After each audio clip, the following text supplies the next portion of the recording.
आदिवासी दिवसाच्या हार्दिक शुभेच्छा सर्वांना माझ्याकडून. भावा बहिणीला हार्दिक शुभेच्छा शुभेच्छा. दाखवते नंतर मी दाखवते.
त्या दोन्ही पण आता एक तिसरी आहेत त्यांनी यायचं आहे म्हणजे त्या जानकी घाटात त्या कुठे असतील त्यांनी इथे यायचं आहे. तुमचा तो सत्कार होणार आहे.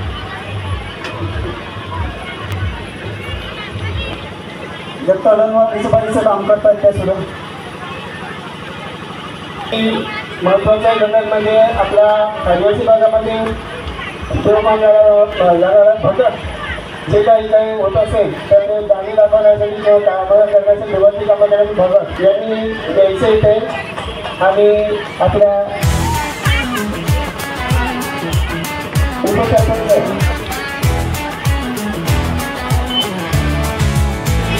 आता उपस्थित त्यांच्यामुळे यायचं आणि सत्कार सुद्धा यायचं सोनी काही कायदू धर्मा निघाल आहेत का आलेलं नाही दुपारासाठी याच्यानंतर सांस्कृतिक कार्यक्रम घ्यायचा आहे.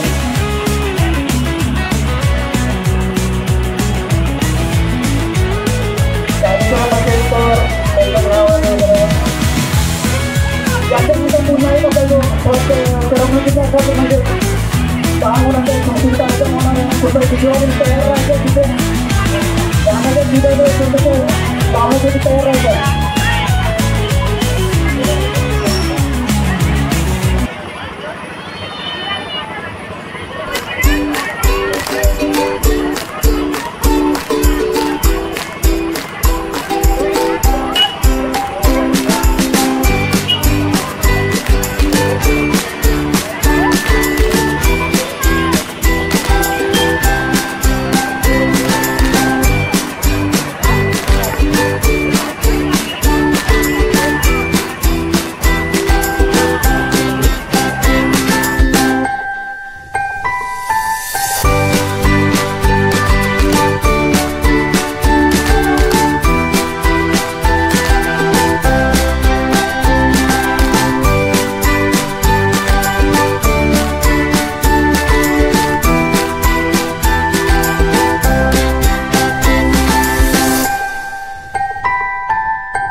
ज्यांनी आपण नृत्य केलं असं लहान लहान मुलींना आपल्या गावाच्या सरपंच दीप्ती दीपक सुब्रा यांच्याकडनं 200 रुपये पारितोषिक आलेलं आहे. आणि त्यांच्या अगोदरचा सुद्धा एक जो डान्स ग्रुप आहे त्यांना सुद्धा त्यांच्या मिस्टरांकडे म्हणजे दीपक सुब्रा ज्यांच्याकडनं पारितोषिक आलेलं 200 रुपयाचे त्यांनी येऊन ना ते स्वीकारायचं आहे. कृपया जे आपल्याचं गांधीर्याचं प्रतिभा ठेवलेलं आहे जे समोर दिसायला त्याला पाठ लावून कोणी राहू नये.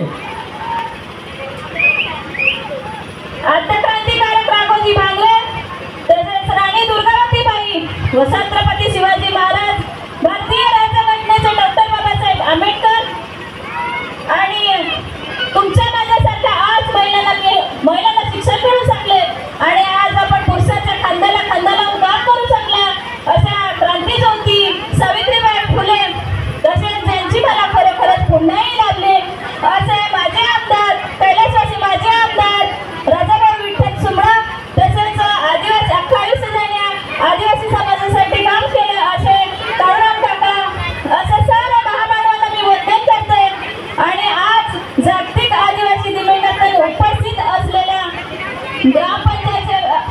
ग्रामपंचायत अधिकारी उपसरपंच सदस्य तसेच माजी सरपंच सदस्य तसेच तिन्ही विद्यार्थी शिक्षण वृंद असो आज जागतिक आदिवासी दिनानिमित्ताने आपल्या सर्वांना खूप खूप शुभेच्छा. तसेच आज रक्षाबंधनाचा कार्यक्रम सुद्धा आहे तरी आपण आज एवढ्या उन्हामध्ये तुम्ही उपस्थित राहिलात तुम्हाला बघून खरंच खूप बरं वाटलं.